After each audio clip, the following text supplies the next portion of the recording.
Have you seen this? It's Home Alone with a tiny horse.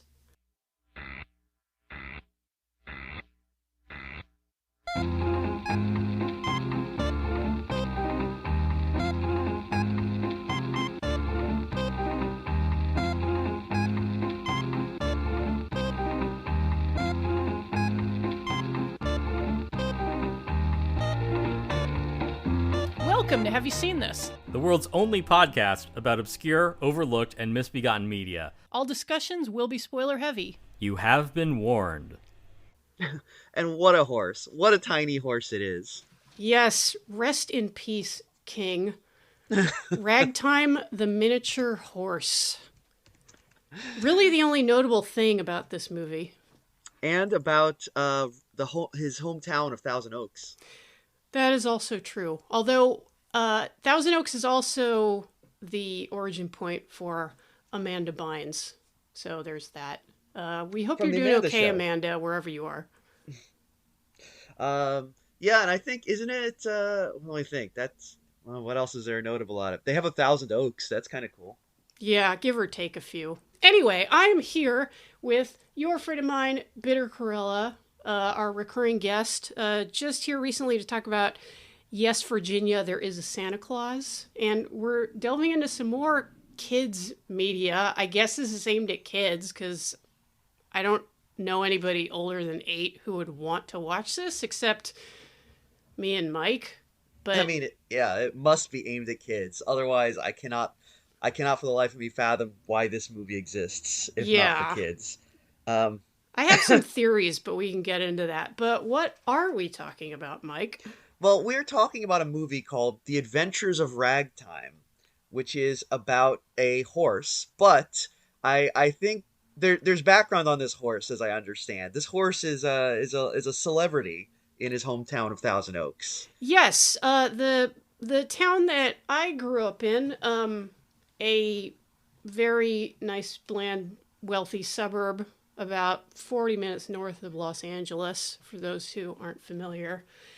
And as I recall, in about 87 or 88, there was a news story going around that I was certainly interested in because I love horses, and I was horse crazy at the time, and I haven't grown out of it. But there was a couple who were keeping a miniature horse named Ragtime in their house, and the neighborhood was not zoned for livestock or whatever.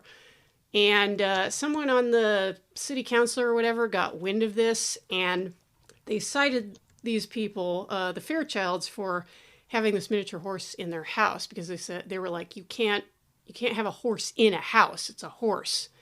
And they were like, but no, he's a tiny horse and he's very well behaved. He's house trained and he does little tricks and he watches TV. And this eventually blew up into a big legal battle that stretched out for about 3 years. And the Fairchilds finally won the right to keep their tiny horse inside their house. And then they up to move to Simi Valley. God knows why, if you've ever been to Simi Valley. But that's pretty much the background. That is my introduction to Ragtime because Jen was explaining the story of Ragtime to me. Yeah, I think I was high and I was babbling about this tiny horse.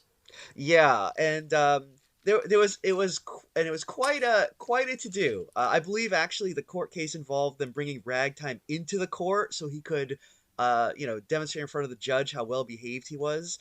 And they also brought in like a random Great Dane who shat on the floor or something. Yeah, the Great Dane apparently just like fucked up the courtroom, and Ragtime just kind of sat there being polite. I feel like that is such an obvious ruse that, like, if the judge fell for that, he's just a class A rube. Because it's like, oh, wow, he's more better behaved than this random dog they brought in that's very poorly behaved. Oh, it's like, yeah, I wonder why Ragtime's lawyer brought in that dog to prove that the horse is more well behaved than the dog. I mean, come on. Do they have to like have an expert like testify like no that's normal for a dog, that's how a dog acts? Like, how do you establish that is standard dog behavior. This poorly behaved dog. But anyway, Well, nowadays it would just be somebody's emotional support animal that has no obvious training whatsoever and created havoc, except it would probably do it on an airplane or something like that. that's true. I mean, that's the thing is like this, but this took place in 1988. Back in 1988, there were still rules. Things still mattered. In the year of our Lord 2023, almost 2024, when nothing matters anymore, of course you would have like probably a dozen, awful little like emotional support animals just shitting on the floor, and people being like, it's actually very problematic for you to say that my dog can't shit on the floor. That's actually very ableist. Yeah, capybaras, peacocks, Yeah, mass large hysteria. snakes. Yeah, exactly. Now, all of you are probably wondering why we're going on and on about this horse. Well, the horse appeared in a movie. And jumping off from Mike's anecdote about the courtroom, talk about a scene that would have been a slam dunk for a kid's movie about a miniature horse. I have no idea why they didn't just tell the story of Ragtime, because it is the kind of trite stuff that you would put in a kid's movie, because there's always a mean authority figure that is put against some kind of cute animal, and then there are children who ally with the animal, and the mean authority figure is defeated, and the animal Yes. gets to live its life with the child or whatever. So imagine a movie where Ragtime the Mini Horse is being pestered by the awful Republicans on the Thousand Oaks City Council. And, being cited by the Ventura County sheriffs or whatever.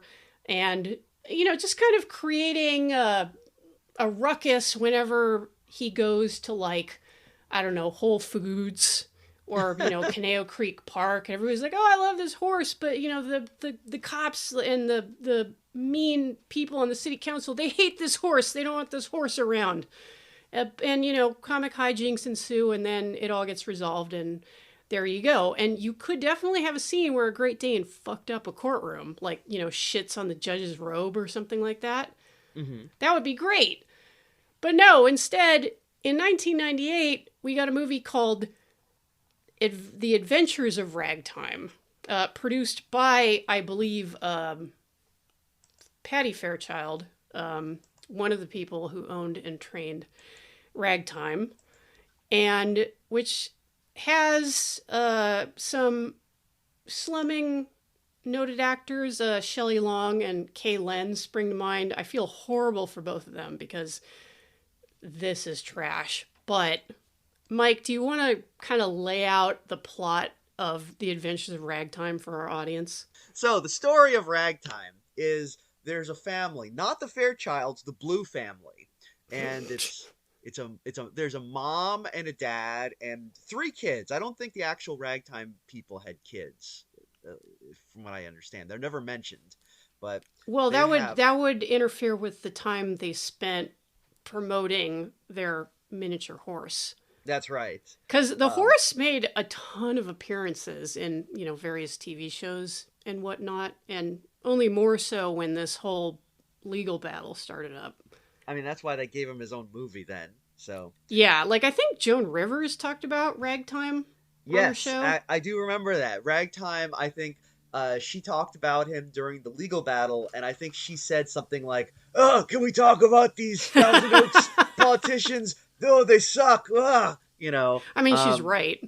Yeah, so she was very pro Ragtime. That's why I think that's why because our legal system is so easily gamed, I think the judge was like, it was kind of a Miracle on 34th Street thing where it's like, I don't care what you do with all Whisker Puss out there, but if you rule that there's no Ragtime, everyone's going to hate you. So I think, all right, you can keep your horse. Because actually, I think just a few years later, there was a second miniature horse being that someone had in their house, and they were trying to argue that because Ragtime was okay that set precedent. And I think they were like, no, your horse is not as popular, so we're not gonna let that happen It again. kind of was the case. I think it was actually like a pair of miniature horses, and yes, it did not go as well for that family as it did for the Fairchilds. I mean, it just goes to show, like, yeah, justice is for sale in this country. Um, but Amen. that's why, well, that's why when we were discussing Ragtime, we were talking about they should make a Ragtime movie. We should make the Ragtime movie and make it like a court drama, which of course ends with Ragtime melting the icy black heart of the judge and like he declaring that I declare horses are good, and something like that.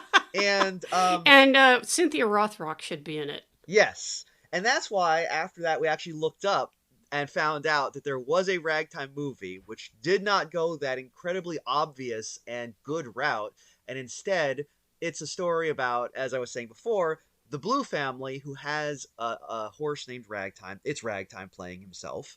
And also a dog named Taylor who is also played by the dog that the Fairchilds had. Apparently, they also had a dog named Taylor who, Yeah, it's like a little Sheltie, one of those miniature collie looking yeah. dogs. And it almost makes you wonder, wait a second, that misbehaving dog in the courtroom, did they just train their own dog to be a shit? And like, was this all a setup? But no, I don't think. I think the article actually said it was a Great Dane in the courtroom, not a Sheltie. So that Well, solved yeah, that. like any smart lawyer is going to go for the biggest dog possible. Oh yeah, yeah. Probably something to really threaten that judge. Um, but Really anyway, piss on so his leg. so so the Blue family, they have a horse named Ragtime, they have a dog named Taylor, and there's problems in the family because the dad is like, oh, I gotta work, I gotta do work, I can't be here for your baseball game, son, because it's a 90s dad, 90s movie, made for TV movie dad, and that's what they do. And he's like, I'm gonna sell the Ragtime, and the kids are like, no, we love Ragtime. I love that Meanwhile, part because like he just decides unilaterally that he's going to sell the miniature horse.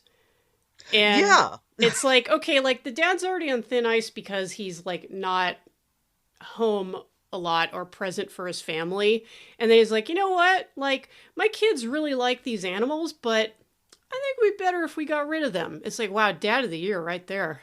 yeah, his reaction to the animals is extremely strange because it's like, okay, it's like, oh, the kids are too attached to this miniature horse that we treat like a pet and lives in the house. It's like, Yeah. that's what kids do with pets. I mean, that's how they work. What It's did you also expect? it's also very weird because Ragtime is obviously a very well cared for animal. He has the bloom of good health. His hair, his mane and tail are always combed, and he's trained. He does lots of different little tricks, within a horse's limited repertoire. Right, right. Mostly pawing at things or playfully picking things up in his teeth, things He like does that. kick a ball at one point. Right. Now, to have an animal like that in your house implies a very sincere commitment from the people who own it. And the kids don't even really factor into it because, like, kids can beg for a pet, but they don't, because they don't pay for its food or its training or anything like that. Like, they're not really the prime movers on that. Like, the parents would have had to commit to having a tiny horse in their house. Yeah. And it is very weird that, especially because like when the kid is like looking at the horse and the dad is, or talking to the horse, the dad's like, it can't understand you, it's just an animal. It's like, you don't seem like the sort of person who would get any pet, let Right. alone a miniature horse, which does require so much extra commitment. That's Oh, exactly right. Because and nothing against the Fairchilds, like I don't know them, and I I do agree that they should be able to keep a tiny horse in their house because I would love to be able to keep a tiny horse in my house. I would love to have a capybara in our hot tub, and it's fucking unfair that the state of California won't let us have one. But That's the nanny state for you. Mm-hmm. Thanks, gruesome Gavin.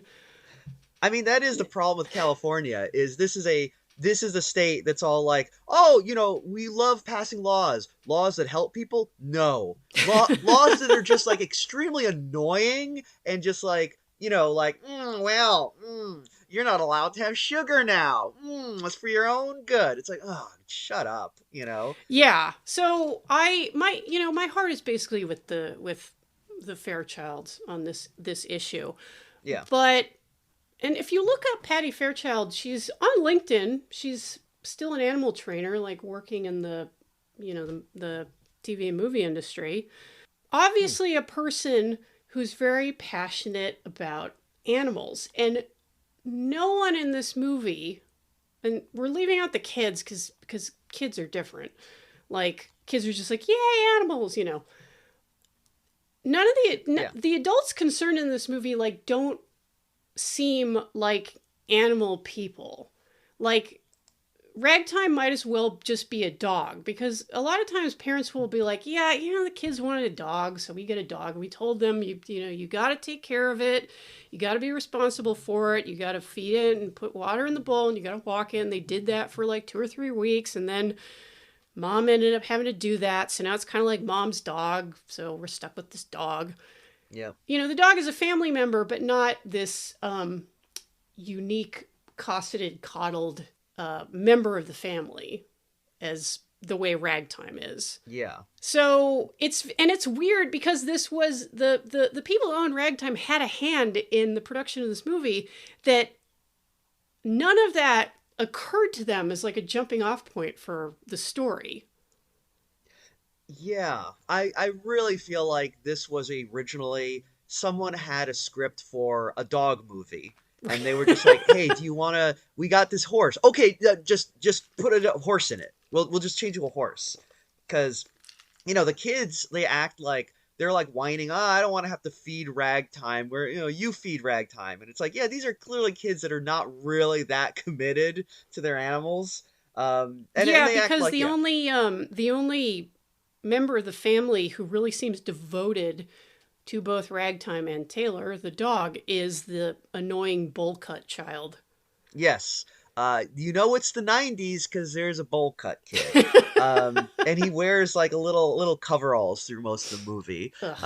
His name is Barkley, which was extremely confusing to me for the first 20 minutes because they keep calling Ragtime Rags, but pronouncing it kind of mumbled, so it sounds like Max, which is a quintessential 90s made-for-TV movie kid name. They always name them Max or True. Jack, So I thought the kid was Max, and I kept and Barkley. I'm like, why are they calling Ragtime Barkley? Which is totally a dog name, but like, yes. I'm confused. What's going on? And it took me a while before I finally figured it out. This is not a complicated movie, so this should not have been so confusing.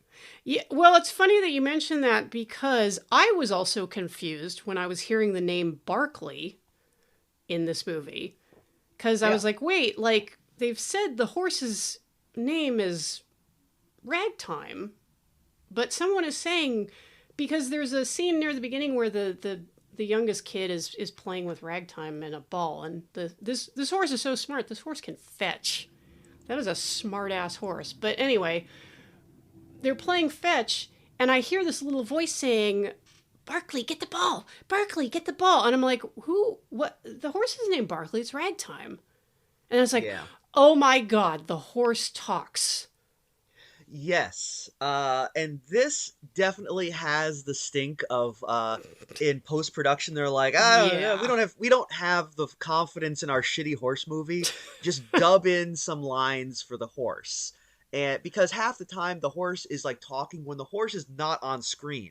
You just hear this voice from out of nowhere, just saying, "Hey, everybody, Barkley, it's me. It's me, Ragtime." And the horse is nowhere to be seen. So it's like, okay, they dubbed that in afterwards. Also, more evidence for that fact is that Shelley Long went on record saying she was not informed that the horse would talk. when Right. she signed up for this, which is funny because it makes me think that that would have been like a breaking point for her. She's like, yeah, I'll be in your shitty horse movie, but the horse can't talk. I'm not down with that. Like that's ungodly. I don't know what Shelley Long is like, so who knows? But like, I or it's more Well, likely that obviously she's as not picky. I mean, yeah.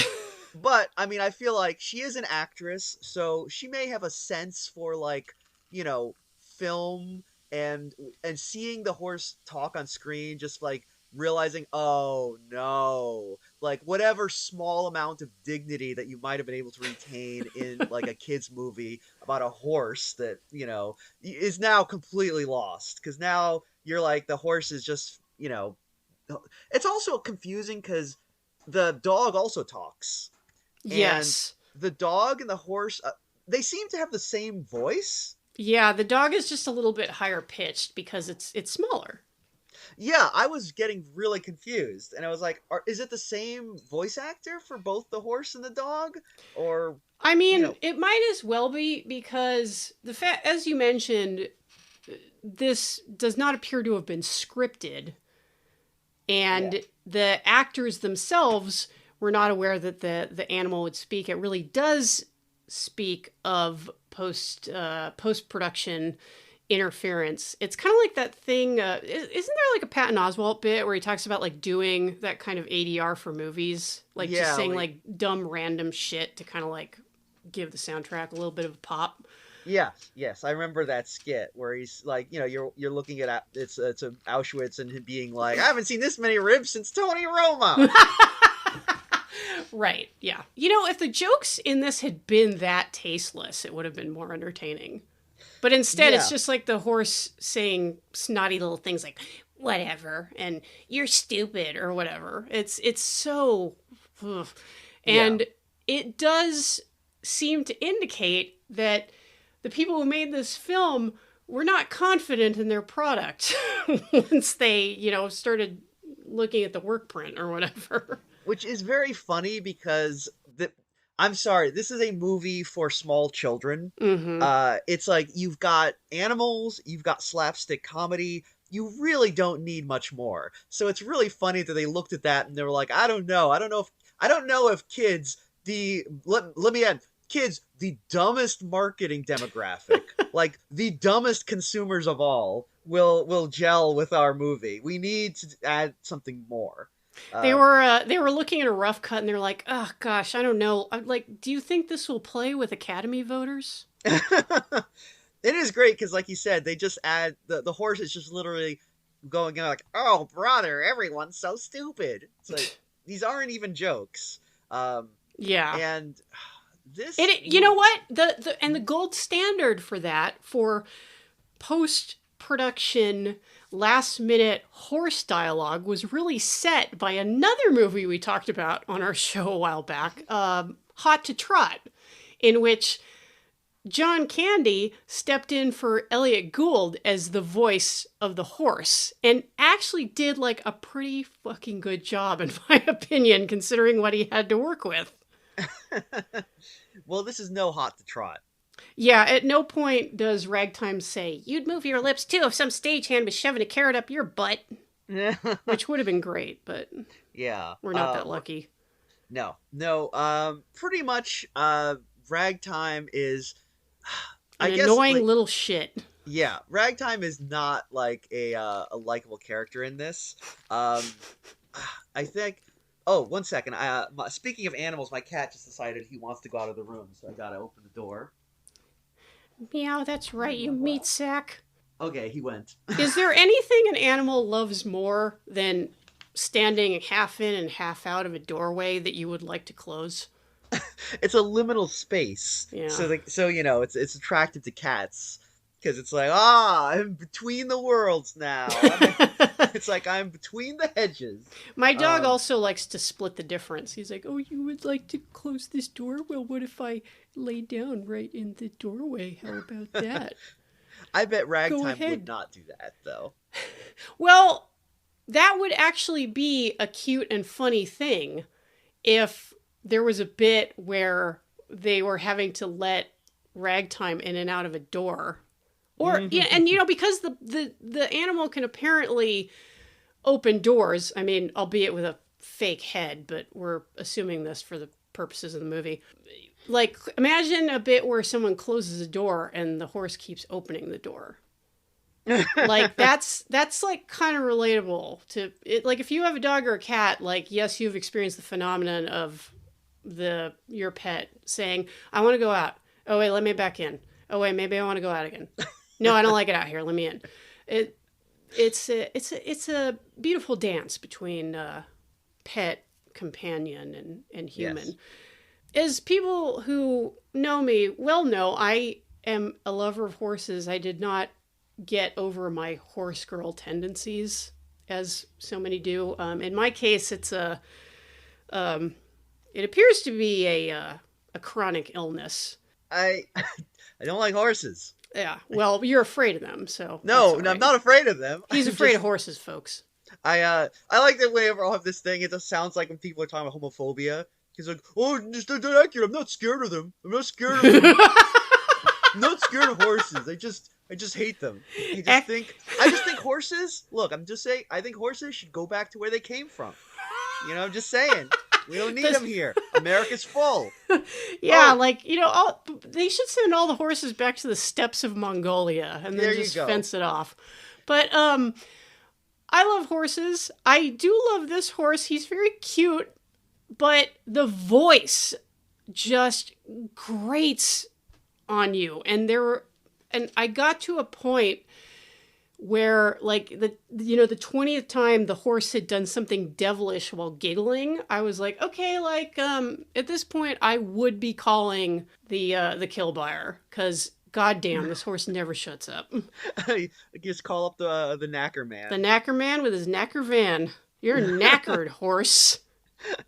Well, now I'm curious. I should have looked this up, but I'm going to do it now. Who is the voice of Ragtime? Because I just assume whenever I hear an annoying cartoon voice, it's one of three people. Right. It's usually either Cree Summer or, what's the other person? It was Frank Welker. No. Oh, well, Nuts. I bet he could do it. Absolutely. What can't Frank Welker do? He's the man of 1,000 voices. Okay, so... it was Maurice LaMarche. Well, luckily, imagine if the horse talked like Orson Welles. that would actually kind of be cool. It's very difficult to find this information on IMDb because IMDb is hot garbage now. Yeah. Oh, shit! It's actually Cam Clark. Who's that? Who is a veteran voice actor who has done lots and lots of stuff. I can't remember a single thing, but I have definitely seen his name around. I'm quickly scrolling through his IMDb, trying to find anything that... he's in a lot of video games. Oh, okay. He's the voice Well, I know how much you love video games. Yeah, he is the voice of Leonardo from Ninja Turtles, as well as Rocksteady. Oh, wow! Those are big cartoon names. He's been in a lot of StarCraft, Monster High. Damn. Okay. Rainbow Bright as Murky. We all love Murky. Yeah, everyone knows Murky. Boy, he's been in a lot of Monster High. Lego Batman as the Green Lantern and Martian Manhunter. Oh, wow! And, big names for DC. Probably the only good DC properties at this point. Yeah. So he's been in a lot of stuff. He's been around for a long time. This I won't say that he did a terrible job. I'm sure he did exactly what they told him to do. Right. I'm sure they said, "Hey, we want like a really kind of, annoying kind of little shit voice." And he was like, "Can do." Yeah, just imagine a demonic elf running around, but it's got a mane and tail and four hooves. Yes. Now, we have not actually gotten into the main meat of this movie. The main plot is basically the two bumbling The main crooks. horse meat. The main horse meat. The two bumbling crooks kidnap Ragtime, and it basically turns into Ransom of Red Chief. Yeah. With lots of wacky Home Alone style slapstick. And that's basically it. And this is how shameless the the production company is, because they uploaded this to YouTube. Showcase Entertainment, I believe it's called, and we'll link it if you want to see this pile of manure for yourself. In the description, it says, Ragtime is a miniature pet horse and the kids love him, but villains Sam and Lester think Ragtime can be their meal ticket. They kidnap the horse for ransom. The family is worried, but before you can say, Home Alone, Ragtime outsmarts the bad guys, who are then happy to be hauled off to prison. They don't even, like, try to cover up the fact that it's very much a ripoff of Home Alone. Yes. And, Home Alone, I don't know how much it has stood up. I mean, I thought it was hilarious when I saw it the first time, but I was also, 8 years old. Right. So, I also loved Home Alone. yeah, and I think probably a lot of Home Alone is just, I mean, it's a movie with a bigger budget and also probably more competent direction, so that probably helps it, as well as the fact that Joe Pesci and Daniel Stern are pretty talented comedic actors for whatever else other problems they may have. I will always treasure the moment when Kevin puts the tarantula on Daniel Stern's face, and he just does this high-pitched scream directly into the camera. I mean, that is pretty funny. Yeah. It's a simple gag, but effective. Now, in this movie are bumbling crooks, and if ever you have met a pair of bumblers, it would be these two. They are played by Shelley Long, whom you obviously all know from Cheers and from Troop Beverly Hills, right. And probably other things. I don't know what else she's been in. Poor Shelley. Yeah. Oh, didn't she play the mom in the Brady Bunch movie? Oh, she did in the movie. I think she did. Which is, that movie is funnier than it has any right to be. It's actually legitimately very funny. I often get Shelley Long confused with Shelley Duvall because they kind of have a very similar vibe. Ooh, I would like a movie where they were cast as sisters. I mean, I would believe it. I would believe they were sisters in real life. Yeah. Now, the other bumbling crook is played by Jay Thomas, who I don't think our listeners will remember as much. He is a guy who is, if you lived in the 90s, if you were in the 90s, and you wanted to have a failed sitcom, you call up Jay Thomas. Like, he was in every failed sitcom.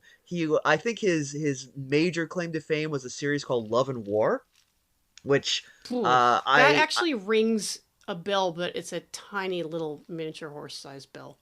I used to watch it when I was a kid because I was, I grew up in, my parents were in the State Department. We moved around. We usually watched, we got AFN, which is Armed Forces Television, for the Army. And they would show whatever sitcom they could get from the States. And it was weird because a lot of the things they would show are things that failed immediately in the US, but they were just but would run forever on AFN. So we got to watch They were dumb enough to give the studios and production company money for those awful failed shows. Oh, yeah. So we got to see the entire run of Love and War, where Jay Thomas and Annie Potts are a feuding couple.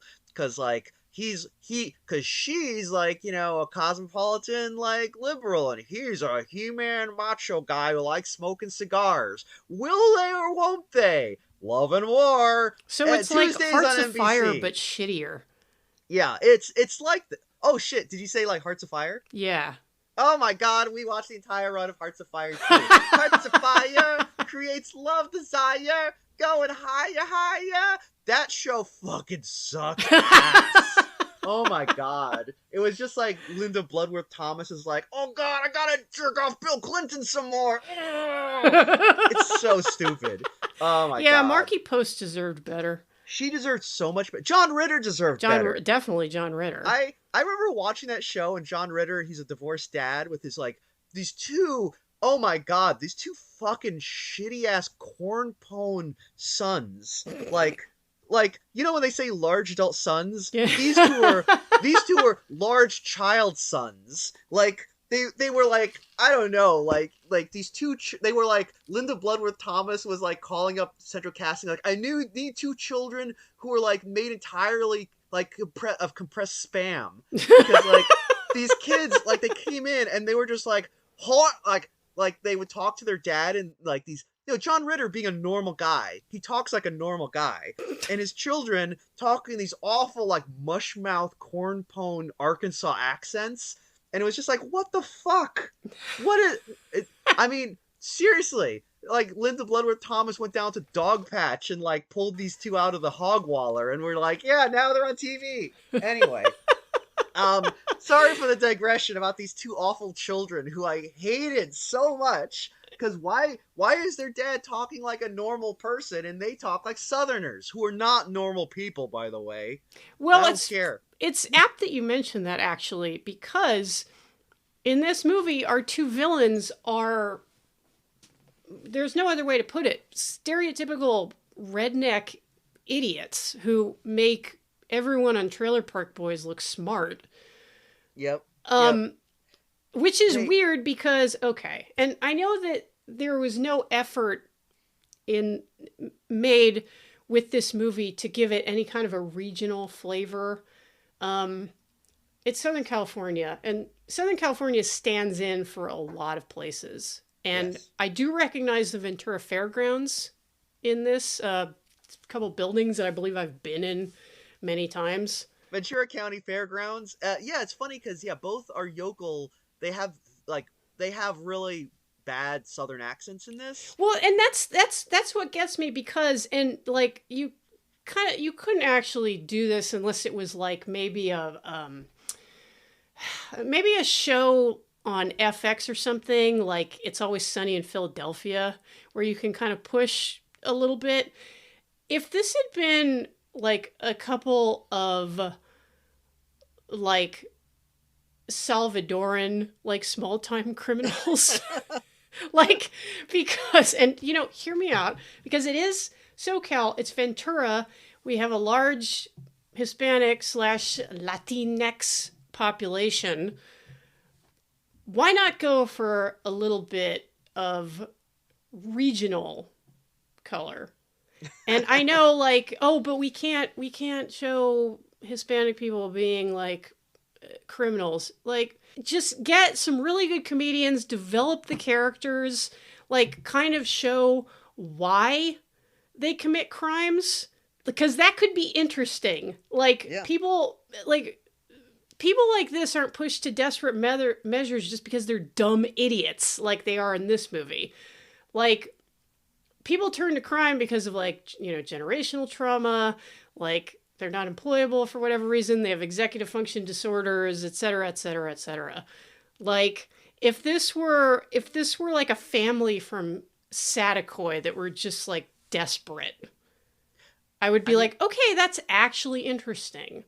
And if there's maybe a twist on them, like trying to get the miniature horse from these, like, this upper middle class family from Thousand Oaks, but we're supposed to align ourselves with the suburbanites, and this is made pretty explicit in the movie when there are a couple scenes which cut from Sam and Lester, our idiot redneck villains, with goofy music on the soundtrack, and then here's the Blue family, like, pulling up to the driveway of their beautiful home with their horse trailer, and there's like very tasteful piano music, and the lawn is so manicured, and then look, these two dumbasses trying to steal a trailer. It's like, come on.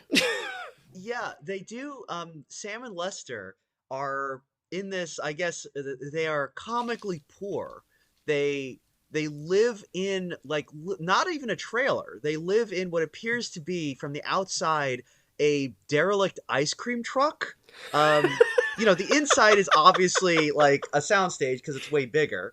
But, they are like so desperately poor that, like, they're stealing like oranges from a farmer's market for groceries. And it's actually like really kind of sad you're like kind of like, well, I mean, like I feel like they really they made them so like yeah, destitute that you're like, I mean, you kind of feel more for them, but they are stupid, so they deserve it. They Right. probably like um they deserve everything that happens to them, even though Yeah. most of the you know well, I guess like to understand, like Lester is Jay Thomas, he's like a dumb guy, and Shelley Long is playing another classic flavor of Bumbler, which is basically a G-rated skank because kids film. Who loves wigs? Oh yeah, she loves. Actually, that's probably why they're poor. They spent all their money on wigs. Yeah, You know, those, if you ever shop for wigs, those are not cheap. yeah, that is true. I know that. Um, but yeah, it's like the drill quote where it's like, how please someone who knows how to budget, please help me. My family's My dying. family is dying. Stop buying wigs. No. Yeah, like they're not an avocado toast family. They're wigs family, and Yeah. hence their Though, economic difficulties. though I do like that apparently like they watch like Lester is watching TV and he sees a news report about the Ventura County Fair where a news reporter is like, "This horse is amazing." And Lester's like, "We're going to kidnap that horse.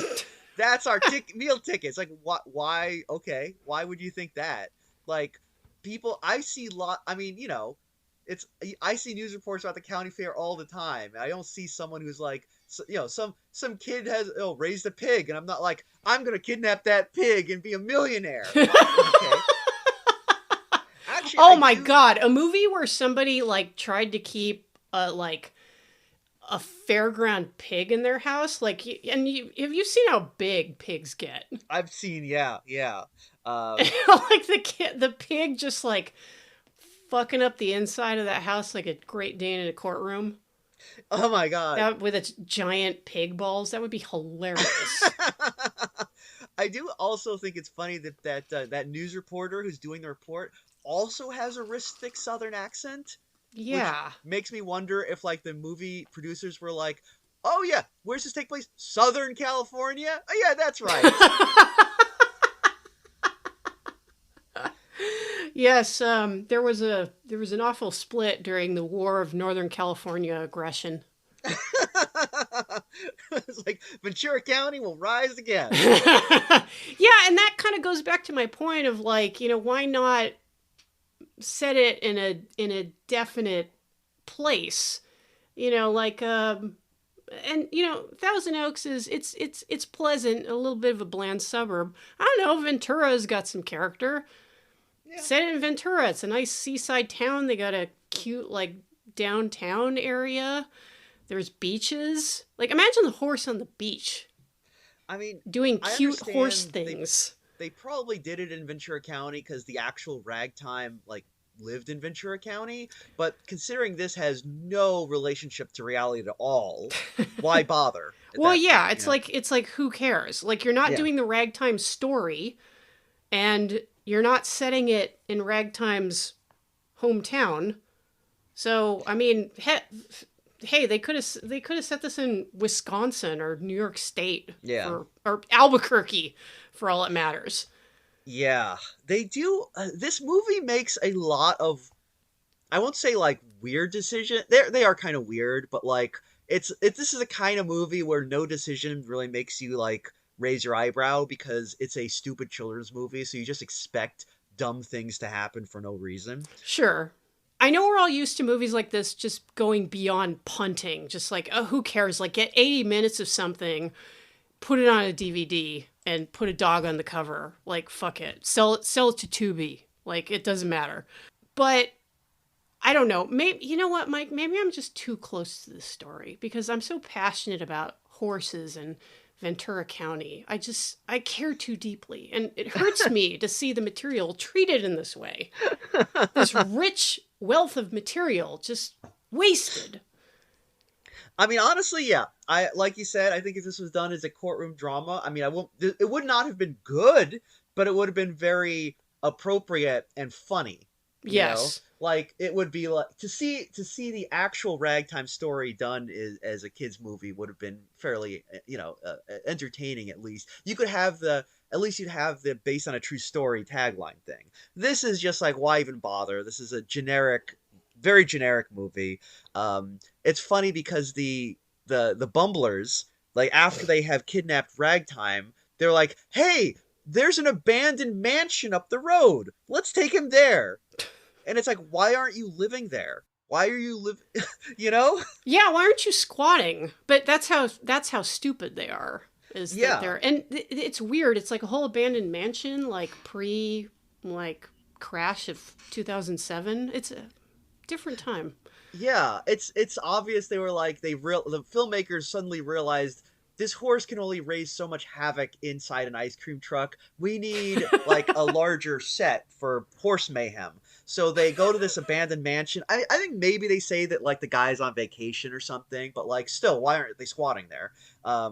And the horse basically he does a lot of kicking them in the balls and shit like that, and they fall down. They keep falling down this coal chute, which is ginormous. Like, Oh I've yeah, the seen laundry chute bit, and the it does it did make me think when I was watching it, like how much people like sticking out their asses in this movie, to the point where you wonder, like, do they like want this to happen? Like, oh gosh, like I'm very theatrically looking into something. It sure would be a shame if someone came along and pushed my butt. Like, is it a kink? Like, damn. yeah, there's definitely a lot of that happening, which not complaining when Shelley Long is doing it in like her spandex skank leggings. Oh yeah, like she just, because I was like, oh okay, yeah, she's gonna stick her head in the laundry chute and bend over, and then there was a second shot from like a 3/4 angle, like wide, to be like, oh yeah, like there, yep, she's just sticking that ass out and bending the fuck over. Oh yeah, maybe that was for like any dads that were forced to watch this. I mean, it's also kind of like not to be mean to Shelley Long. I mean, she's a fine actress, and not an unattractive woman. Right. But I'm just gonna say it, Shelley Long. She's a very svelte woman. Mm-hmm. She's not a woman who is gifted in the ass department. Well, no women in media were during the 90s. Like, what was the ideal female body like in the 90s? Like, well, heroin okay. chic, I think, wasn't that right? Going on? Yeah. No, the perfect woman in the 90s: blonde hair extensions, very long, bolt on rock hard tits. Yes. And yeah. absolutely no ass. Basically, the perfect woman was Sable from WWE. So yeah, I guess dads of the '90s were probably like really sweating when they saw Shelley Long bend over, and she's fine. It's fine. I'm just saying is like looking at it, I'm like, yeah, I mean, I'm happy to see any ass, but like, I would have preferred, I would have hired an actress with a bigger ass. Well, but this is you, Mike, and we know that your standards for cake are quite ample. Let's just put it that way. Also, I'll say this is like, if dads are watching this movie, with my long experience with dads and speaking to other people's dads, I feel like any dad watching this movie would probably see Shelley Long and be like, oh, she's heavy now. Oh, she got fat. Dads love saying that. They love seeing any woman in a movie and immediately just being like, whoa, wow. Whoa, she put on a few. Whoa. It's like they just can't help themselves. Yeah, that's true, because I feel like my dad did that a lot too. It's seriously like it's just a dad thing, It's like a tick. They can't help it. They can't stop themselves. It's like dad Tourette's. It really is. But I kind of want to go back to how we're introduced to our villains. Like, we've delved into the plot a little bit, but I want to mention something which struck me right off the bat when I was watching this. You've seen Idiocracy, right? Yes, I have. Idiocracy, Mike Judge. People think that movie is very funny. People think we're living in Idiocracy. Debatable, but why not? I was always put off by Idiocracy because of the way it starts, because of the premise that, oh, the stupid people are breeding and the smart people are not. So society got stupid. It's like there's a sci-fi story by C.M. Kornbluth, The Marching Morons. It kind of has the same principle. It kind of has the same premise, and also that kind of stink of classism and eugenicism. And I love Mike Judge. I love Beavis and Butthead, King of the Hill.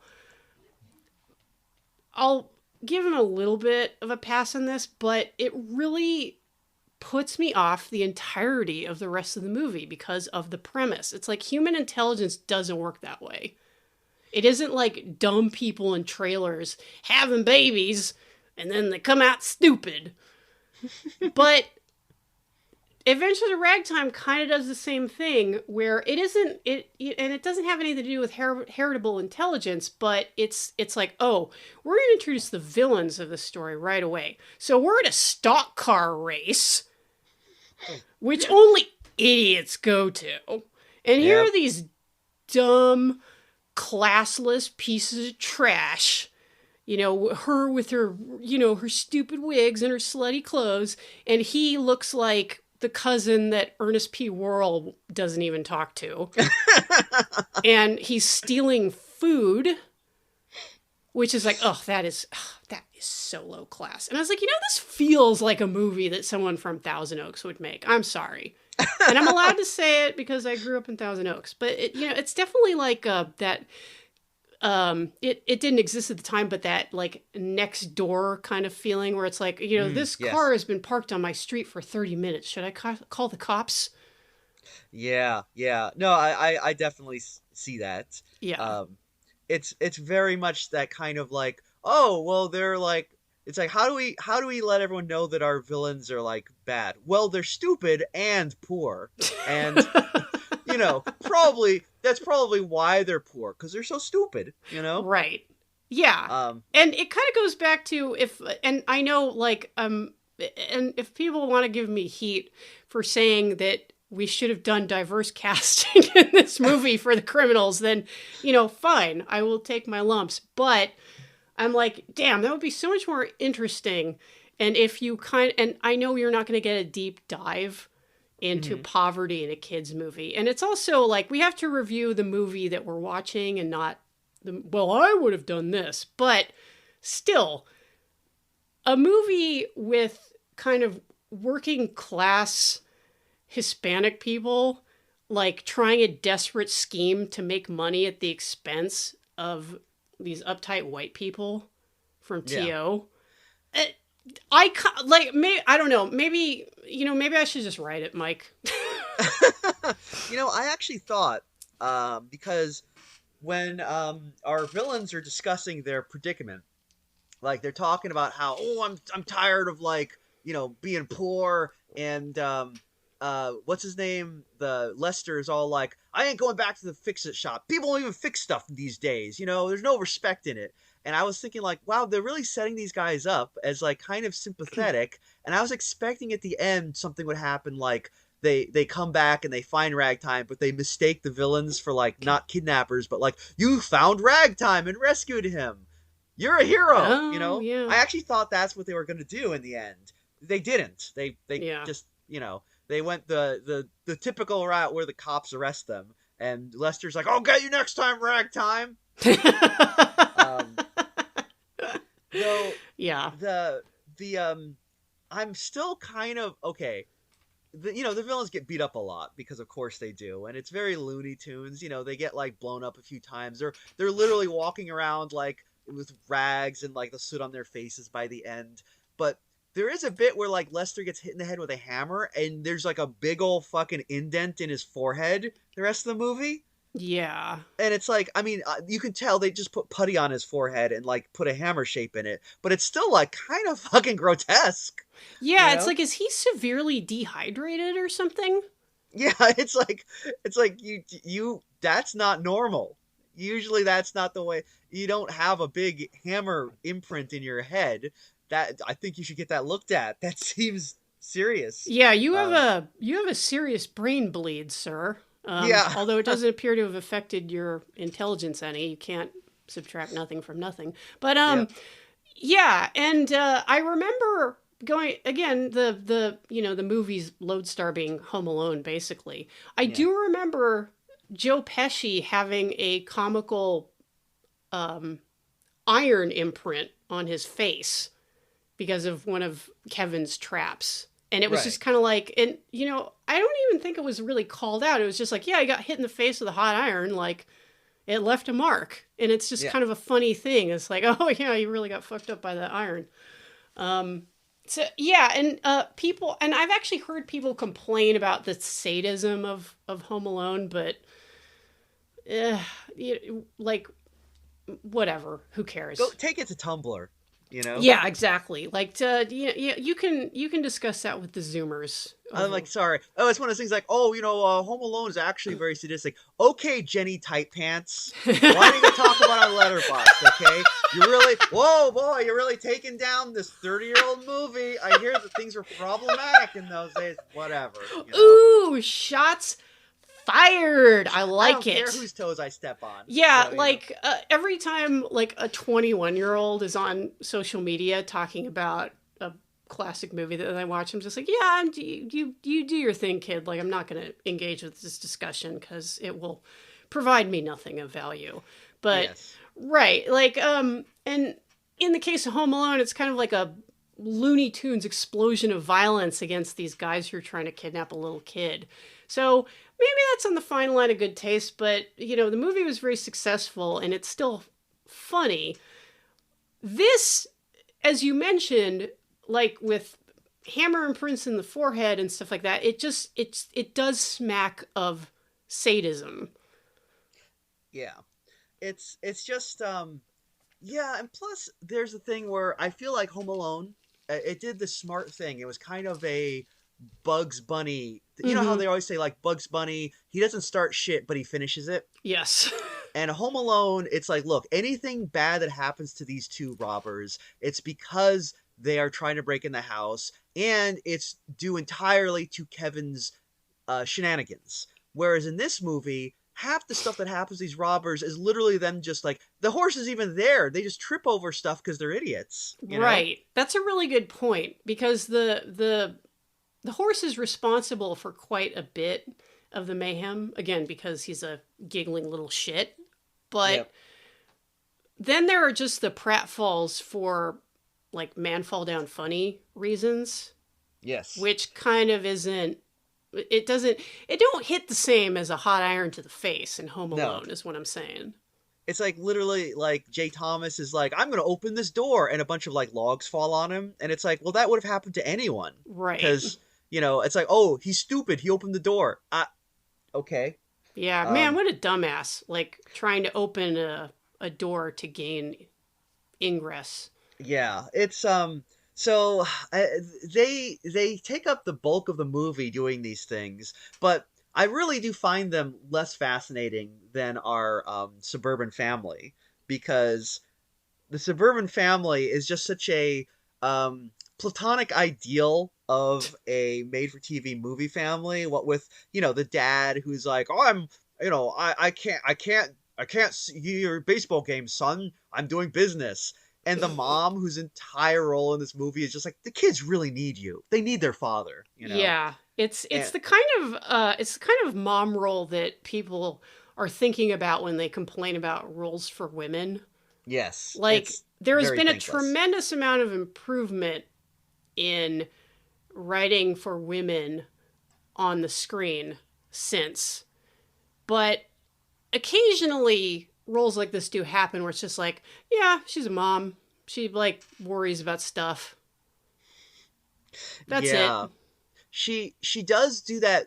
It's the '90s, so she's wearing like a blossom hat, like a bucket hat or something. And it's like, yeah, that was the style back then.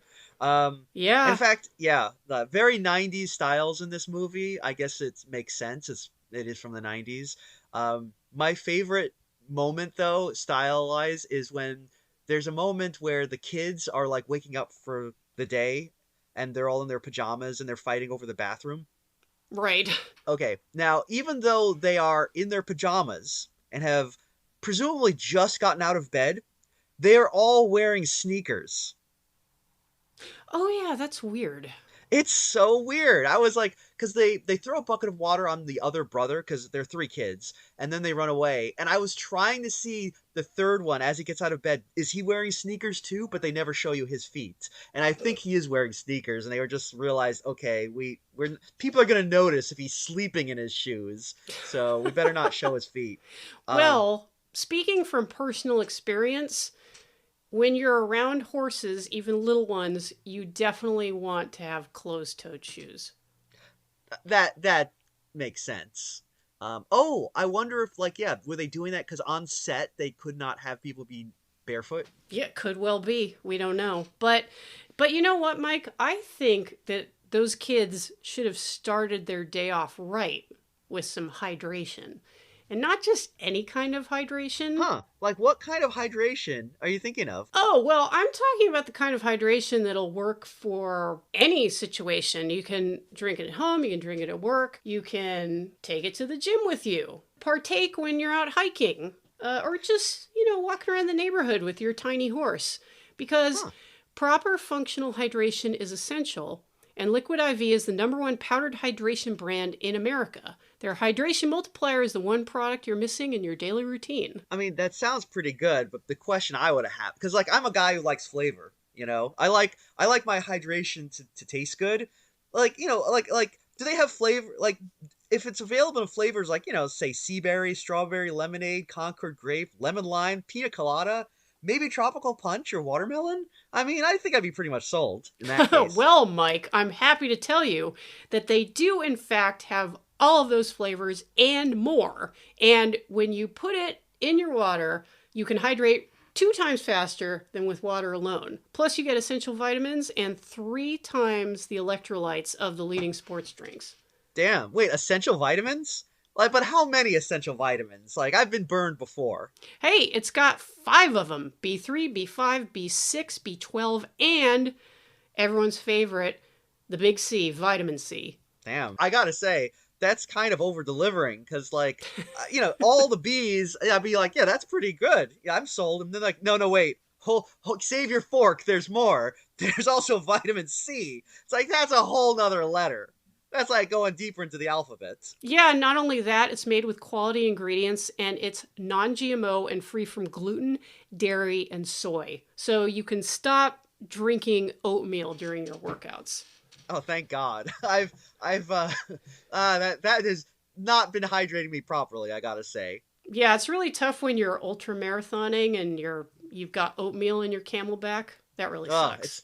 It's really too thick. I need something that's definitely more a liquid, Yeah, Liquid IV. I'm getting kind of thirsty. Where can people get this liquid IV? And is it possible that there's like, like a way to get a discount on it in some way or Well, Mike, it's funny you mentioned that because if you want to get the #1 hydration method that is real people, real flavor, real hydrating, we can help you out with that. Because with our special code, you can get 20% off when you go to liquidiv.com. And that code is HYSTPOD, HistPod. That's HYSTPOD. You just type that in at liquidiv.com and you get 20% off anything you order when you shop Better Hydration today. That's with code HYSTPOD. HistPod, baby. So go to liquidiv.com and up your hydration game. Because why not? You might end up having to chase a miniature horse around an abandoned mansion. I mean, if I was in that situation, I would definitely want to be hydrated.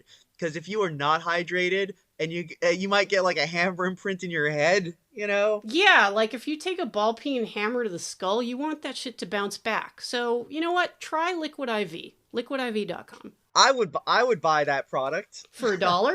Yeah. But I think Yeah. we were talking about, well, now that we're properly hydrated, we can go back to talking about the awful lawyer children. Like, this family sucks. And first of all, like, okay, like, why are they the Blue family? That sounds like a pseudonym. Are they on the run from Yeah. the law?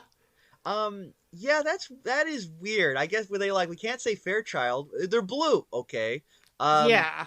they are kind like the dad is a lawyer, and they very vaguely hint at what he does. He seems to be some sort of like environmental class action lawyer, I think. Yeah, he's the good kind of lawyer because, if he were like an ambulance chasing psychopath, like that would be an even tougher sell to the audience than like a mostly neglectful dad who hates animals. Yes. Um, but yeah, they never really. He's working on like the big case. We never really. We know that he's getting threats about it, but we don't really know much about Oh anything. yeah. Yeah, that really isn't Cuz explored. Yeah, cuz death threats are the topic of death threats is raised and then dropped, which is weird. Yeah, Like, because why bring it up if it's not going to factor in the movie? Because it's not like our villains sent death threats to the no, family. I think the only reason is to explain why they go to the cops, but they don't really need that because they Yeah. got a ransom note. They could just Yeah. go to yeah, you go to the cops and you get a ransom note. That doesn't require any additional explanation. Yeah, and also I know that we're supposed to align ourselves with the presumably intelligent suburban family against like the idiot impoverished people. But this family is so stupid that they don't tell the police that their missing animals are animals. They let Yeah, the cops think that they have missing children. I guess because they're like, oh, we didn't know if you would believe us. It's like, why? That is. And the guy's a lawyer. Like, why would you let your wife lie to the cops about, like, oh, no, they kidnapped our the children? Yeah. yeah, it's like, did you think that wouldn't come out at some point? Yeah. But I also do like the fact that the cops are like, we've got hundreds of men out there searching for your kids right now. Do you have a picture of them? It's like, maybe you should have asked for the picture before you had them all searching. What are they looking for if they don't know what they look like? We're just Um, grabbing all the kids we can find. Like, just bringing in this parade of kids and being like, is this them? Is this them? yeah, And so then on top of that, it's like, oh wait, it's not even. They're not even children. It's a horse and a dog. it's a horse and a dog. So, but these cops. Okay, let's talk about these cops because one of them is like there's a big fat guy who's like okay. I didn't at first. I as soon as I saw him, I was like, I've seen this guy playing like a hired goon in like hundreds of movies. Um, Yeah, he's like a big Italian meathead. Yes, and I recognize him immediately from he plays the guy in the guy in Dumb and Dumber that they send to kill them, and they end up like killing him with his own gas medicine or something. Oh, damn! Uh, I didn't yeah, know that. but I'm sure he's been in like The Sopranos and like dozens of things. He plays like a meathead. That's his Yeah, thing, um, and he's good at it. But there's also like a lady detective, and what the hell is up with her outfit? yeah. Okay, like, and this legitimately like made me a little mad because that's Kay Lenz who is not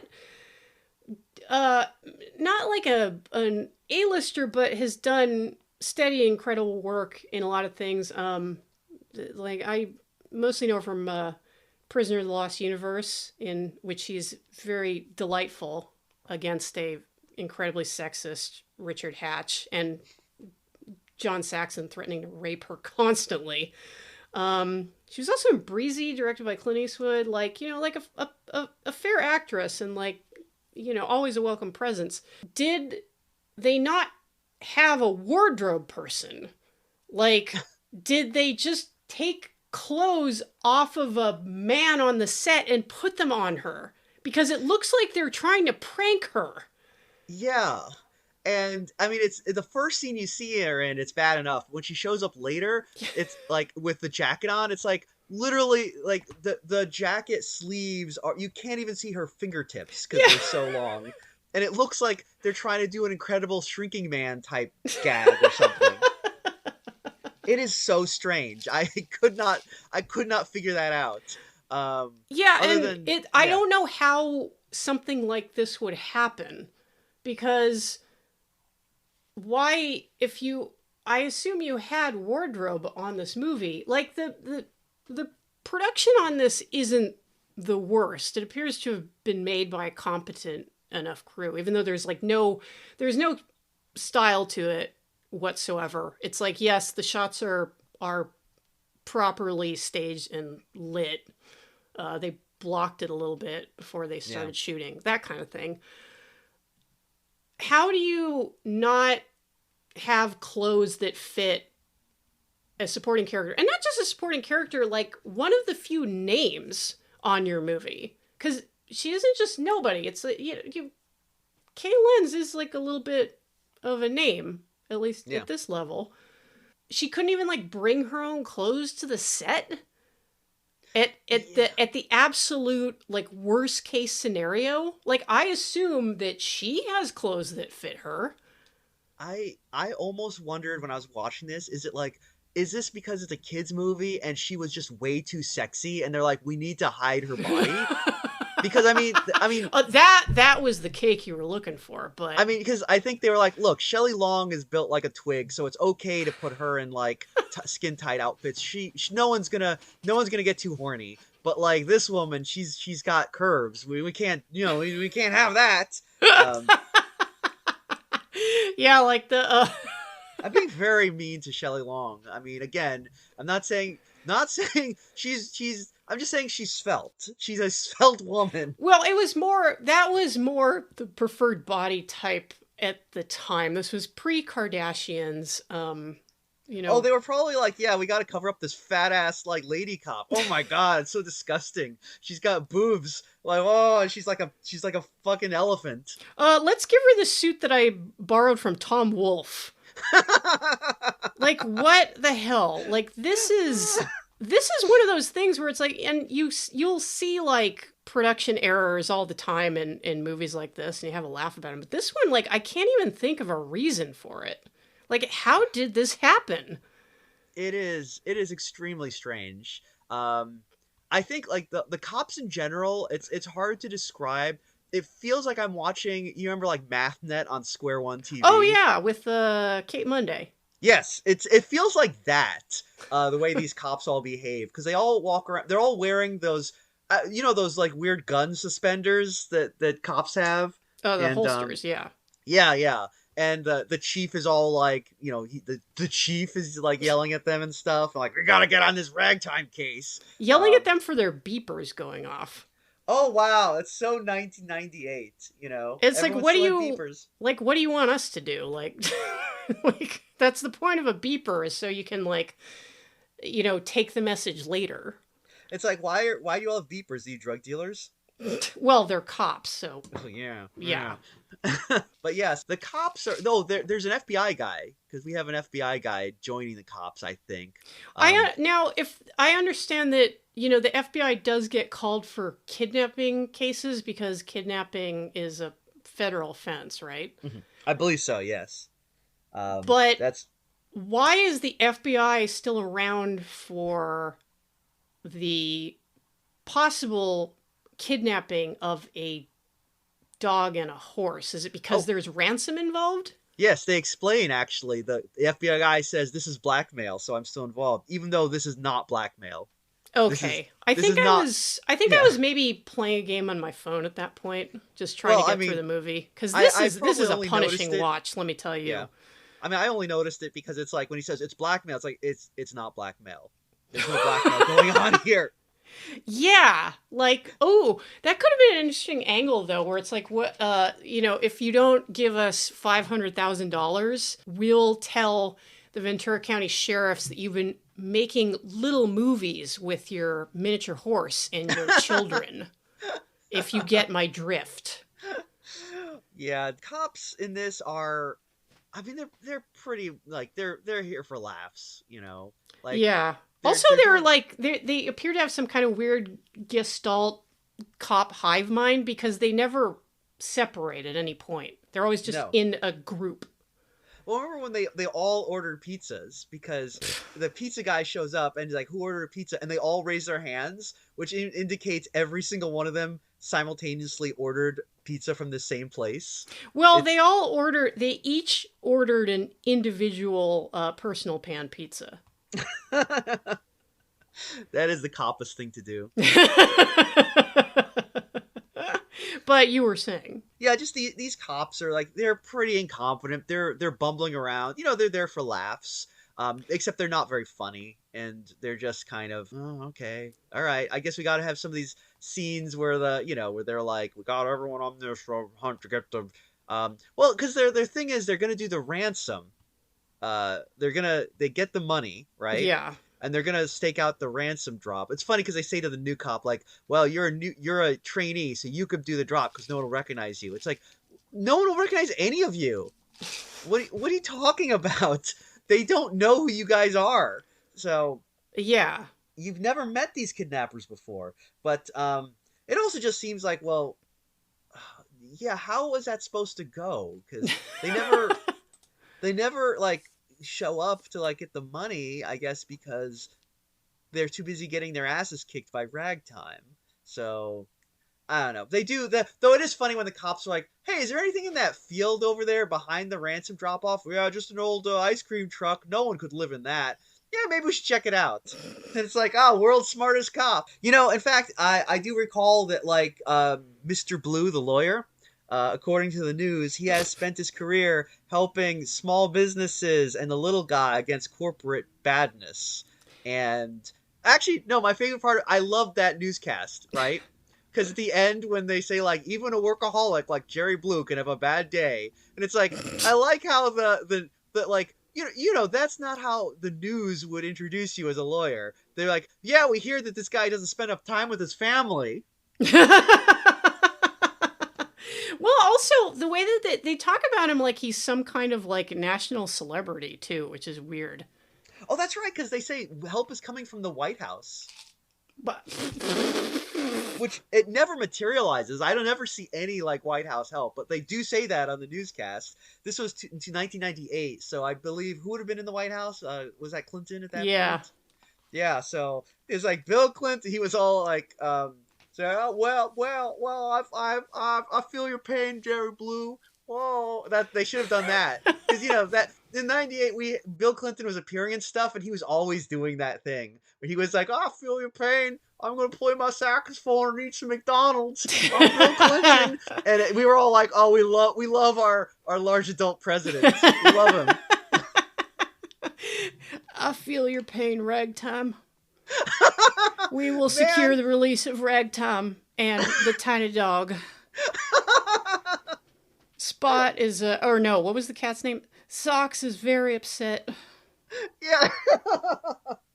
Man, they missed so many opportunities in this. Yeah, in this film. And come on, like look how easy a Bill Clinton impression is. You don't have to get the real Bill Clinton. You can just have the Clinton voice and then some like some guy at the like eating like a foot-long hot dog at the stock car race at the beginning, and it's like, oh, it's the president. Yeah. Hey, that reminds me. In that beginning, that stock car race scene. Yeah. There's like a big there's a big fat guy that like he robs. Yes. Is that guy someone? Because his voice is so familiar. I thought he was, but then I couldn't place him. I feel like he's a guy who's done cartoon voices, but like looking at the cast of Ragtime, The Adventures of Ragtime, I cannot figure out who he was. There's no one credited as like big fat guy. Yeah, so. Big stupid fat ugly dumbass piece of shit redneck. But actually, sorry to change subject, but there's another very weird bit in this movie that I need to mention. Oh, there are a lot of weird bits in this movie. Oh yeah, there's so much stuff. Like, so, in the beginning when they take Ragtime to the Ventura County Fair because of, he's going to be in the 4-H show?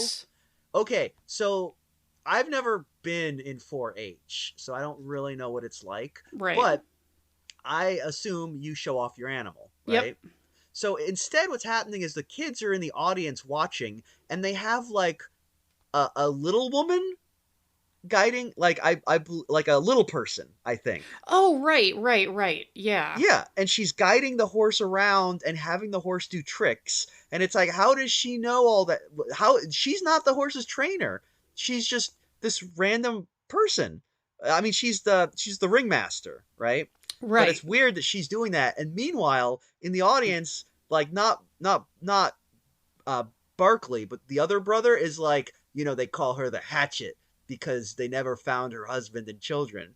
And it's like, and then that's never brought up again. It, It feels like they were going to try and set up, like in Home Alone, how there's that scary neighbor that saves them, Kevin, in the end. that's I feel right. like they were trying to set this ringmaster up as she was going to be the one to do that, but then they were like, never mind. Yeah. Oh, this movie already has enough plot. We don't need to gild the lily here. Yeah. That's a really Actually, good point because why call out the character if you're not going to do anything with the character? And, you mentioned 4-H. Like, yeah, like the point of 4-H is to have the children handling and showing their animals. Like, that's why you get kids involved in 4-H so they can learn, animal husbandry. So it should be Barkley showing off his mini horse. But the instead, it's only this random lady. I wondered, actually, looking at this, if that was actually like one of the Fairchilds, because it would make sense to them to have the actual horse's trainer doing that scene. But it is not. She's played by an actress named Debbie Dixon, who was also an Ewok in Return of the Jedi, and that's Oh, pretty much it. so That's she's a little person actor. Yeah, though that's her entire filmography. But Hmm. yeah. So I really don't know what. Yeah, it's very odd that they were like, yeah, get her to do this, and we're gonna say that she's a murderer, and then just never bring it up again. I mean, it is a kind of a funny line because you could frame it as the kind of like bullshit that kids tell each other. Yeah, it's just Where it it's like, feels oh, like there's a lady that is looks kind of mean and like we don't like her. So, oh, she totally like killed her husband oh and yeah like got yeah away with it. yeah. It just feels like that yeah, because it feels like the older brother is also, speaking of Home Alone, is kind of an asshole, and he's kind of being set up as like, because Kevin had a mean older brother in Home Yes. Alone too. Oh, everyone Uh, was mean to him in Home Alone. yeah, He was and what they call les incompetents. he was a whoopee. Um, but like, yeah, it just, again, this isn't really, it just isn't brought up that much. I do think in the end, like, this brother and the sister kind of apologized to Barkley for like slacking on feeding Ragtime, I guess. Right. But it's like, and then I think they get mad at the dad because he's like, "You want to go? I want to take you all camping." And the Barkley's like, "Can Ragtime come?" And the dad's like, "Well, I wanted it to be like a family bonding thing." You're not thinking about Ragtime. Like the horse gives a shit. Yeah, horses love camping. And also the dad, there's something odd about this dad because early in the movie we see him talking to his wife in their bedroom with a face mask on. Yeah. Like a Okay. cream face mask that, and not to assert outdated gender stereotypes, but that is usually a thing that women do. Yes. But Especially the in a movie dad from does it. yeah, in a movie from 1998. And when I saw that, I was like, "Oh, I get it. He is an effeminate, like, goofy fop, and we should Right. all think he's very funny." But he's not set up that way at all. No, because So like apart and again, keeping in mind that we're talking about like 1998 standards of humor, like we don't endorse this kind of thing, but yeah, like it would normally have been the kind of thing which would set him up as like a kind of a fussy, prissy dandy. And yes, then the other thing that's weird about it is that, he's talking to his wife about whatever. I forget what they're talking about. But then they're face to face and they kiss. And then the kissing gets like, not heated because this is a kid's movie, but like definitely like, okay, this is a couple that's still attracted to each other. Why is she kissing him with this face mask on? And it's literally just so they can do, be like, oh, look how funny this is when she turns her head to look off screen. Her face is to the camera, and she has like some of the cream from his face mask on. It's like, okay, that's weird. Comedy, I guess. What are you trying to tell us, movie? I don't understand. Yeah, this movie, I mean, I feel like a lot of it is just like, this stuff will be funny. And it's like, okay, but you are doing things without any regard to plot or character or logic. It's funny, so it's happening. And I would forgive that in a movie that was actually funny. Right. These are, the jokes are incredibly lame, and you are kind of destroying any basis in reality that your lame film has. God, it's just,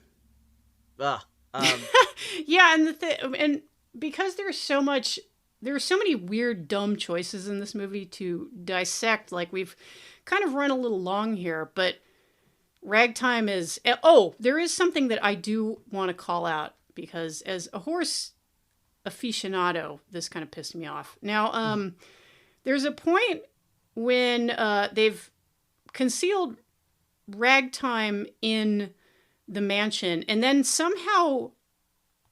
I don't know how you would do this, locked themselves inside the mansion with the horse. yes. Because that's a thing that you can do. That's a thing that happens all the time. That you just get like, oh, damn, I'm locked in my house again. Better call the locksmith to let me out. And Ragtime is all like, you understand? I'm not locked in here with you. You're locked in here with me. And then Ragtime throws a pan of hot food, just scalding into the guy's face. Near as damn it. Because there was at one point, Ragtime pushes the guy down the stairs, and I was like, Jesus Christ, like, he could have died from that. Ragtime is a murderer. I wouldn't put it past that little fucker. But anyway, so they're locked in with the horse for some reason, and Ragtime's running around doing his little shit horse things. And at one point, it's implied that Ragtime is eating the lady's wigs. Mm-hmm. And I was like, okay, that's bad. Because if you want your horse to colic and die, that would be a pretty good way to do it. Like, have it eat synthetic hair. And I was like, whatever. Like, they're probably just doing like, oh, haha, I got a hold of the wig, and it's playing with the wig and implying the horse ate the wig. That's whatever. Didn't expect it to come up again.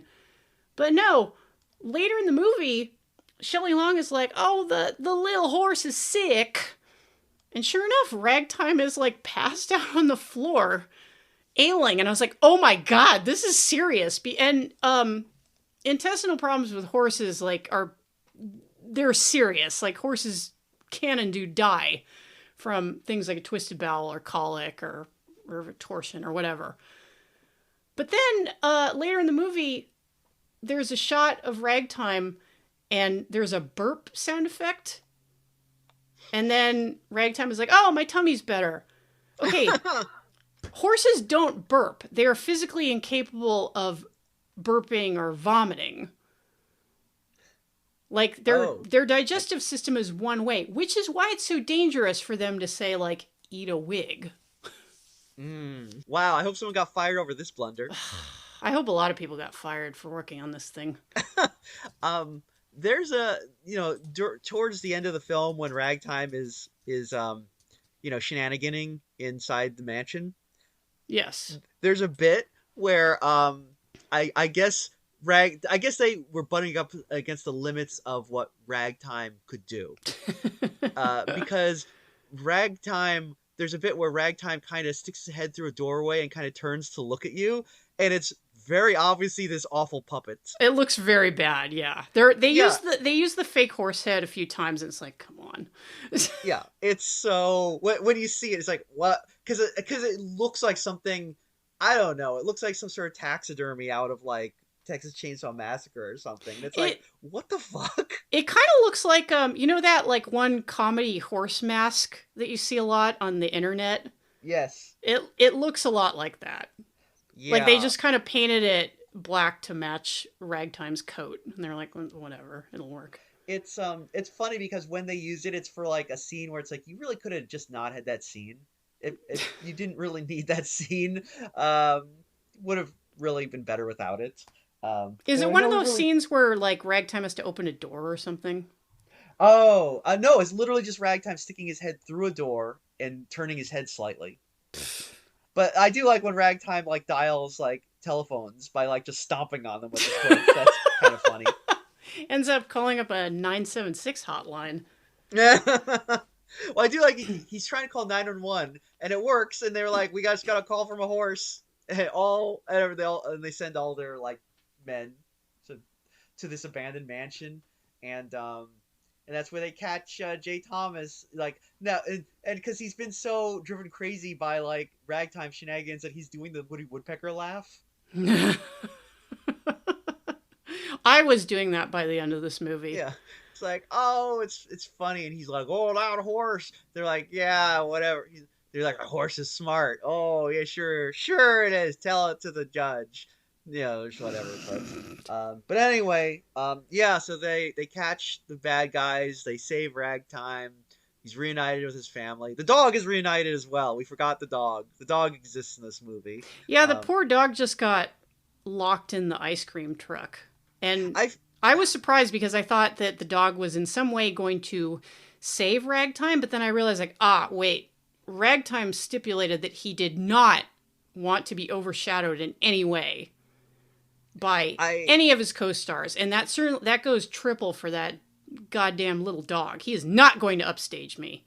I do think it's funny the dog is like the Fairchild's dog, so they were just like, yeah, you want to make a movie about a horse, you got to put the dog in too. Yeah. Because the dog is pretty useless. The dog does nothing in this movie. Yeah, I mean, the dog is cute. The dog is able to sit up and, raise its paws, which is adorable. But, yeah, the dog doesn't do much beyond that. Yeah. It's just, he does dog stuff pretty much. Very dog-like. Dog. But where were we? I think we're almost to the end, thankfully. Yeah. Yeah, I think, did anything else? I guess then in the end, the dad just like realizes I need to spend time with my family. Yeah, and the way that it culminates is just so cringe and rote. Just like, hey kids, what you doing? Mind if I play with you? And like, first of all, the kids are kicking around 2 soccer balls. It's like, just, okay, like, do you know how this game works? Like, just pick one ball and kick that. But whatever. There's also a part near the beginning, just as an aside, where the Lester, the dumb redneck, is in their ice cream truck watching European soccer. That thing that rednecks love to watch. He loves the football. But anyway, yeah, so then, the dad comes out to awkwardly play with his own children. And I guess he's not going to sell the horse. And was he going to sell the dog too? Because that would have been funny. He never says he's going to sell the dog, but they do keep saying like, they keep talking about selling the animals. So, what an asshole. Yeah, that is the thing. Also, because like it's interesting that he says he's going to sell the animals for $500,000, and then the bumblers are like, we're gonna ask for $300,000 because that's less than $500,000. And I was trying to figure out exactly like what the logic was, because it's like, this is not a bidding war, and it's like because. Or is it because it's like, and then I thought, okay, wait a second. Is it supposed to be that like, if they're going to have an incentive to get the horse back because they can still make $200,000, Right. Even if, is that what's going on? So it's like, I guess that's smart, but like, it's confusing. I mean, I don't know exactly. This doesn't really come up, so I don't know what the deal is. It makes no goddamn sense. Yeah. Anyway, I don't feel like a lot of thought was put into this film. Well, I think that the main focus was Ragtime, to the exclusion of all else. Like, the script is very basic, but we live in a wealthy area in Southern California, so we can get a couple names to sell this on, but hey, what really matters is this tiny horse. I mean, we did get to see him, stand up on his hind legs. We got to see him like kick a ball around. I guess he did a bunch of tricks. So, if you're a ragtime fan, I guess you got everything you wanted to see out of a ragtime movie. Now, I was a little mad that we didn't get to see Ragtime do one of his favorite things, which was watch television.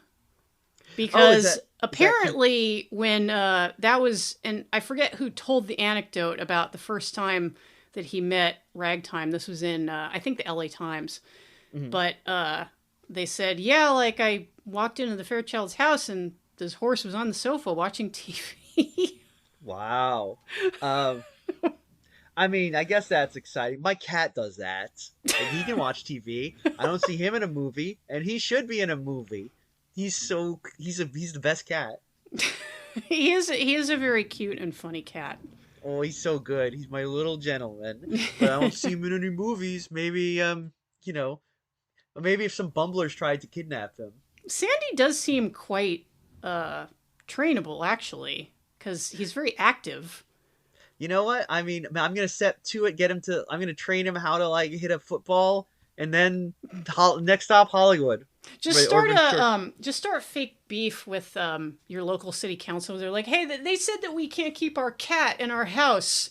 The mean city council, and they'd be like, what? Like, of course you can have a cat. And they're like, they're saying we have to get rid of our cat. Honestly, and then everyone would be like, how dare they? Honestly, with this shitty city council we have in this town, they probably would do that. Yeah, that's true. Like, York County is quite different from Ventura County because ours is a different kind of upper class idiocy.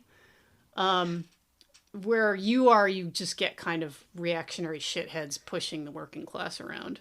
Yeah, no, I mean like here it's like because in Ventura County you've got all the like the scions of wealth and privilege running the show. Up here it's a bunch of fucking like boat dealer sorts. So, the city council is like, what if we passed a measure to say like no CRT in the drinking water or whatever, And it is funny. A thing that I forgot to mention when you brought it up was when they're kind of filling out the character of the lawyer dad, Mr. Blue, which Mr. Blue sounds like a porno. And Mr. Blue. Yeah, and he does have a porn stash, so hey, maybe he does make little movies on the side. They, like you mentioned, they say that he helps small businesses fight against corporations. And I was like, this is the most United States of America ass thing ever, because as we all know, that is the most sacred citizen in the United States today. Replacing the yeoman farmer, much idolized by Thomas Jefferson. Today, our holiest members of society are these small business owners. And it's so funny to me that they didn't even try to kind of load this in the guy's favor by being like, oh, he's a neglectful dad, but like he sues pharmaceutical companies for, poisoning children. Like some kids took this medication and it actually made them really sick. It's like, no, he helps small business owners. He helps the petite bourgeoisie. Like I said, this is the most Thousand Oaks ass movie you could have made. Yeah, terrible movie. And sadly, Ragtime is no longer with us. After the Fairchilds upped and moved to Simi Valley from Thousand Oaks, later they moved to Colorado, I think, to be closer to family. And shortly after they moved, Ragtime was found dead at the age of 19. Incredible age for a horse. Horses can live up to 30 or 35 years, in fact. And if you look at press clippings of the time, it says that they're like, oh, we're definitely going to do a necropsy to find out like what happened to Ragtime. And I was not able to find any results of that. I have no Did idea what Ragtime died of. Perhaps Ragtime was murdered. We don't know. I'm just asking questions. they suspected foul play. They should have you know like they should have called those cops back with their gigantic suits. the, there was the gang that couldn't shoot straight and the cops who couldn't dress themselves. Oh, but you know what, Mike? I bet I know who did kill Ragtime. It's probably some disgusting, dirty, impoverished, gross, idiotic poor person who doesn't appreciate the beauty of a coddled little miniature horse living in a suburban home as God intended. Yeah, well, I haven't seen Jay Thomas recently, so Oh shit, he's on the lam. he got out. He's like he has a vendetta against Ragtime since that movie. For humiliating him. Shelley Yeah. Long though, she's been in her share of flops, so she's like, water off a duck's back. Yeah. It's a movie that exists. We'll link it so you guys can watch it if you're sick in the head, which I know some of you are. But Yeah. I guess that's it. Unless you had anything else that you wanted to say about Ragtime, either the movie or the horse, or the novel by E.L. Doctorow. Well, again, it's just disappointing that there's so many failed opportunities to make an equally bad but possibly slightly more interesting film. Something that was even just mildly funny instead Yeah. of just tedious as hell. Yeah. I feel like just again, it's like the star power of the horse. It's like you really dropped the ball by not just making it about the actual horse's story. You know what the problem is? And this is something which I mentioned on probably in our Hot to Trot episode. There's no such thing as a good horse movie. And the thing is that animal movies in general are tough because usually they tend towards the sentimental. Yeah. Even in the, even on a level of like a very high level of production, your war horses, for example, it's like what we spent our last episode talking about. Yes, Virginia, and there is a Santa Claus. It's Glurge. Yes. It's heartwarming, and the horse as an animal does not lend itself to stories with a lot of particular depth. The values of horses are very simplistic, stolid. The horse is a docile animal that serves man. It's not a particularly smart animal. It doesn't have the brain of a lassie, as much as they try to do that in Ragtime. Yeah, the horse is like a simple servant, and I've said before that literally the only good horse movie ever made is The Black Stallion, directed by Carol Ballard, which does manage to get at kind of the poetry and lyricism of the animal and its bond with a boy. A lot of very beautiful scenes in that movie, even though there is a corny plot about an Arabian horse winning a race against a bunch of thoroughbreds, and Mickey Rooney is also in it. No good horse movies. Now, donkey movies, that's different because there are two movies that are widely considered masterpieces. Of course, Alhazard Balthasar and the movie inspired by it, EO, which came out recently, which is about kind of the same thing, like a donkey's journey through the human world. The donkey is a crafty little animal. The horse, not so much. So you get movies like this. Animal movies, which are usually just sentimental or for kids. And I know that you're an expert on animal movies, such as the Buddies movies, Mike. So do you yes. agree or disagree? I would agree. I mean, kids love animals, and it's easy. It's cheap. You just have an animal, like especially a dog, just do a few tricks, and you dub in a voice, and that's all you need to do. Yeah. Sad, really. Yeah. And and it doesn't even matter if the animals all die, as we know from the Buddies movies when they all got parvo. So Thanks, Disney. yeah, but they haven't seen. So yeah, they didn't. Did they see any fallout from that? Of course not. It's No. Disney. It's Disney. They can just pay to make it go away. Yes.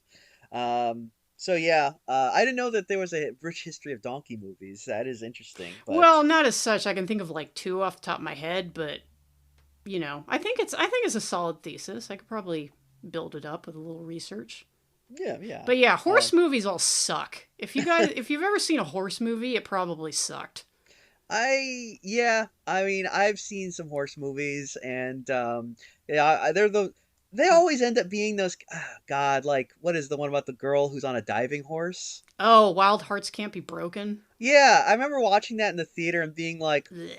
it's one of those movies where I was like, oh no, it's one of those movies where you can't tell where in the plot you are. You know those fancy movies where it's like there's no traditional plot structure. So after like an hour and a half, you're like, well, it's gotta be ending soon because I've been here an hour and a half. And then it'll end and you'll just be like, oh, was that a resolution? I guess. I don't know. I remember nothing about it except that it had Gabrielle Anwar and diving horses. Yeah, I think there was some sad part because the horse went blind or something. Oh. Or there was something that made it hard to, or maybe the girl did. It was some reason that it made it hard to like be a diving horse or diving horse girl. Yeah, and it's funny because it's boy, that's kind of a relic of another time is movies where we're supposed to feel bad that the people in the movie can't like force the animal to do something which is contrary to its nature. Well, you saying that horses don't love jumping from a high heights into water? Like, I don't even want to know like how that got started. Like, who is the sicko who was like, you know what, I'm going to make a horse dive into a big pool? Like, what the fuck, dude? It does seem like something that would be, like, phenomenally terrifying to a horse. Yeah. Like, I mean, I can't imagine how you train a horse to do that. Yeah. Like, and it speaks to the good-naturedness of horses in general, that there were horses that would be like, well, all right, if you say I gotta do this. Yeah. A donkey would never do that shit. A donkey would kick the shit out of you. Yeah, a donkey is like, what the fuck, man? What are you Yeah. trying to pull here? Do I look like some kind of aquatic animal? I ask you. Donkey's like, do I look like a horse? Do I look like a dumbass horse? You know what other animal would not do this kind of thing is a mule. Because No. a mule is the offspring of a horse and a donkey. And the mule definitely gets the shrewd outlook of the donkey with the strength of the horse. It's really hard to force a mule to do something it doesn't want to do. Yeah. I mean, I think, like, I guess you could probably make a chart of, like, which animals could you convince to be a high diving act and which ones you couldn't. Because, I mean, I feel like a dog, that's easy. Oh, a yeah, dog... like either like a border collie or like a Labrador. They love water. Oh, yeah, yeah. And, what the hell? No, go away. Sorry. James Carville wants money. He's outside your window. He's like, yeah, he's just like, he just appeared at the window. He's like pressing his Slender Man. horrible face against your window. Yeah. No, I just got a text from him. He's like, I got a personal text from James Carville asking for money. He's like, I need I need $350. But like a dog would totally be into that. Like a cat, no, I don't think so. I don't think so. My cat maybe, because he's a good cat, but there are rare cats that will deign to do tricks, but you really got to make it worth their while. Yeah, like with cats, it's like you can pretty much train cats to do one trick, and that trick is shitting in a box. But if you only had one trick, that's the best one for a cat to have. Cats hate this one weird trick. Invented by a teacher. Well, I think that I think we can sweep up after ragtime. Yes. Well, thanks for having me. I'm gonna go drink some liquid IV now. Oh, smart. Remember, go to liquidiv.com, put in code HYSTPOD. That's HistPod. Get 20% off. I am excited to get hydrated at 20% off. Woo!